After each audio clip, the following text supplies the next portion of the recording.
Gang, welcome back to another Level Up podcast/video. Today we are going to be talking about why most fitness coaches they stay broke.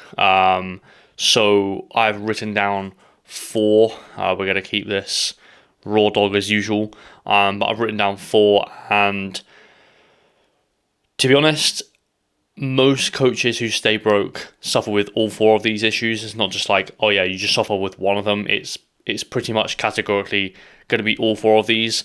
And I know that you're probably thinking, well, I do some of these things, as in like, okay, the first one is like, you don't follow up enough.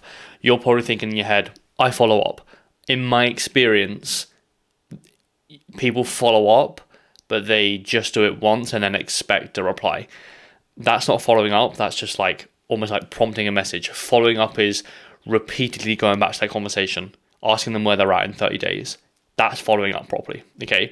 So I've written down four. You already know number one, but most coaches who stay broke, they do not follow up half as much as or that's necessary, basically. Okay. So it typically takes 5 attempts at a follow up for a sale, for you to bring them onto a sales call, etc. Most coaches either don't follow up at all, which is, in my experience, very common. So they basically have a call, they'll be like, let me know where you're at, and then that's it. Or they'll get off the sales call and be like, yeah, okay, if you have any questions, let me know. And they just leave it, and they call them dead leads. Yeah, they just didn't want to go through with it. If they wanted coaching, they would have paid by now. They've sent them a link and then they ghosted. Yeah, that's kind of not how it works. You need to consistently follow up with people. So, yeah. And also, like, a lot of coaches are scared, or a lot of coaches are always wanting new leads all the time. And a lot of the time, like 9/10 of the time, it's like you need to go and chase the leads and follow up with the leads who are already in your customer journey, right? They're already in your CRM. They're already in your lead tracker, okay? So the number one reason, in my opinion, why most coaches stay broke is because they're too scared to follow up people out of fear of rejection, fear of judgment. People think I'm harassing them and stuff like that. It's like, no, it's kind of business. Yeah, learn to follow up, okay? The second one is they're scared to sell. So this is a big one. So ex-coach is going to judge me because I'm selling, or just like coaches in general are going to think I'm desperate if I'm asking for clients. There's not a single industry or single other industry who thinks like that. For some reason, it's only fitness coaches. Like, if you look at any business sector, they're gonna sell. Like, if you go down to your like town center, there's gonna be shops with offers in the window. There's gonna be A-frames, so like the frame outside their door saying like, come and buy from us. They're gonna be like prompting you for a sale, okay? That's gonna happen the entire time. But for some reason, as a fitness coach, we're too scared to sell out of fear of judgment from competitors. It's like a coffee shop being scared to advertise, because they think that another coffee shop down the road is gonna assume that the other, like, they're desperate. It's not how it works. If you want to sell and outsell your competitor, you're probably going to have more offers. You're probably going to have like advertise more than them.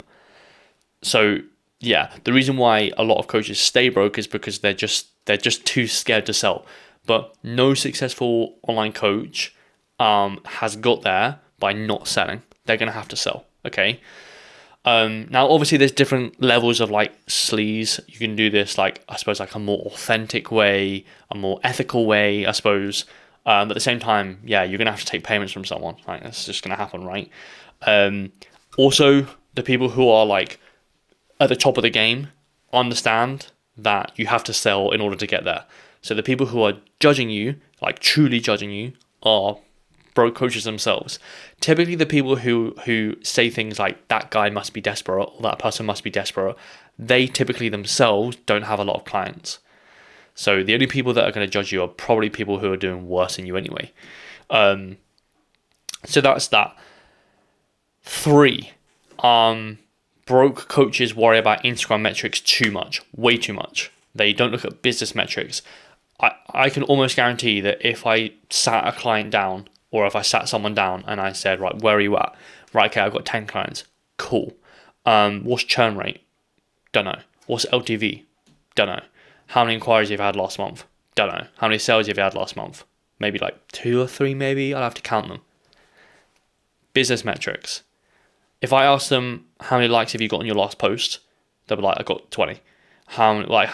What's your insights like in the last 30 days? Oh, it's this. They know it off by heart. Okay.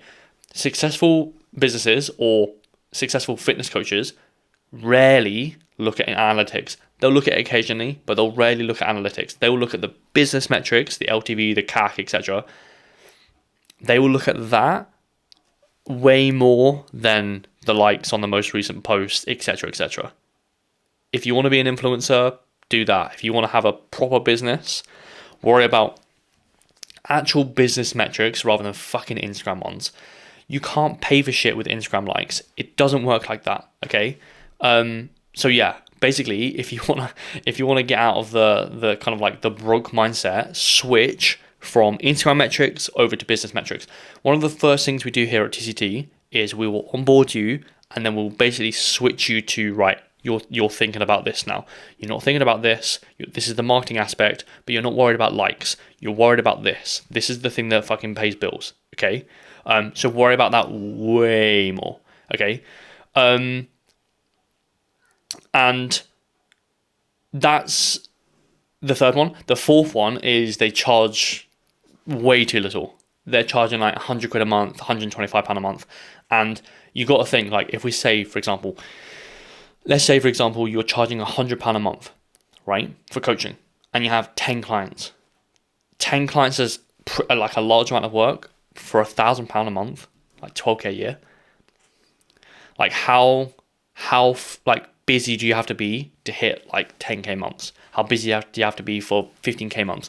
You're going to have a lot of people in the business if you want to scale there, okay? But they just don't charge enough for what they do. Again, I'll speak about this all the time, but you're quite simply changing someone's life and you're doing it for like 100 quid a month. Fuck that. Yeah. If you take one thing away from this, if you're an online coach, I would at least be charging 150 a month. That's like basics. That's like, I suppose like you should never be selling underneath that. That should be like, that's your starting point, 150 a month. Okay. A one-to-one personal trainer who is fresh out of PT school is going into a pure gym and they're charging £40 an hour times 4, 160 a month for 4 hours a month, right? And they get no access point in between that. It's just you turn up for 1 hour, you get a therapy session, and then you go home, which is fine, by the way. I have a lot of really successful in-person PTs. That's not a dig at in-person PTs. But if you're an online coach, your access point, you're basically just talking to the CEO of a company, so they need to get charged for that. You're a bit more hands-on with it. You're giving them form feedback regularly. Like, you're just way more hands-on, but you're charging the same, if not way less. It's not a very good way to scale. So the reason why most fitness coaches, especially online ones, stay broke is no follow-ups, scared to sell, they don't charge enough, and then also they worry about fucking Instagram metrics or just social media metrics in general versus worrying about actual business ones. So yeah, if you want to not be broke in 2025, then do the complete fucking opposite of that.